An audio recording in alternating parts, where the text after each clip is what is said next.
Ssemanga ssekukkulu esembedde kimanyiddwa mu nsi yonna ng'abantu batambula nnyo okuva mu bitundu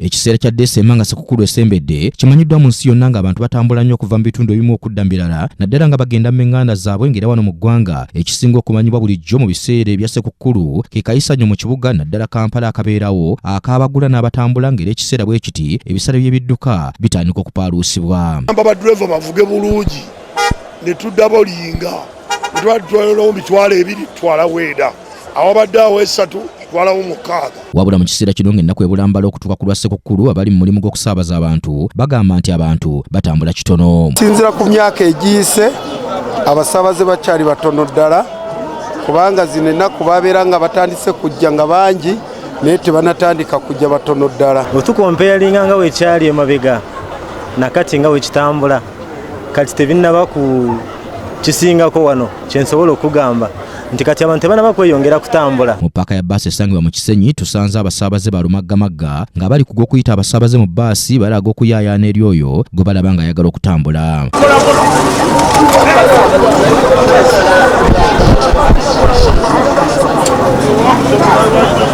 Abagoba bbaasi mu paaka eno batubuulidde ng'ensimbi bwe zitannaba kwongezebwa. Ate n'ekirala bbeeyi engeri twali tulinnyisaamu ebbeeyi luli tetunagirinyisa okutuuka nga wekyali wali wano tukyali ku bbeeyi ntono nnyo kubanga lwaki abantu bakyali batono. Ebisale tetunayongeza kubanga tetuyinza bongeza nga tetubalaba bulijjo tubongeza nga weebali naye kati tunayongeza be tutalaba. Bano bagamba nti embeera y'ebyenfuna etali nnungi ebiviiriddeko kino so nga n'akalulu akabinda byenda bagamba nti nako kafuuse kazaalabulwa. Ensonga weevudde nze ndowooza abantu baavu ssente ntono abantu tebalina ssente zigenda mu byalo abamu ndowooza Krismasi bagenda girira waneeno abalala baavanga Kenya naye tebanatandika kujja ndowooza embeera ebirese bwavu. Ndowooza era mbeera abantu tebalina ssente bwe tulowooza abantu tebalina ssente nti ate abalala kyemmanyi oba nga omanyi nti politics namwe mwali mu kaseera kano ndowooza balinze bagende mu biseera biri nga tugenda kulonda.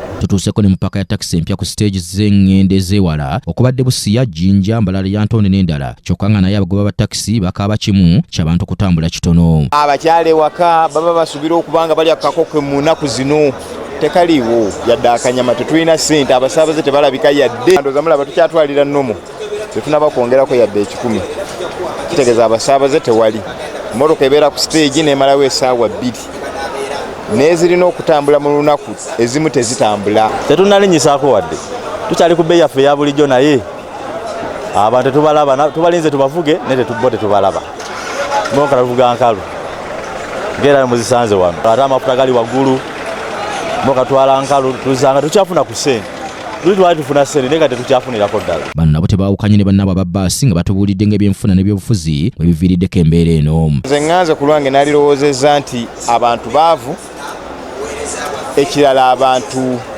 bateresa akasente olw'embeera gye beeteekerateekera ey'ebyokulonda. Omusolo ogwekanamye ebintu bya bbeeyi abantu tebakyakola abantu baavu tebakyalina mirimu katuvuge baliwa.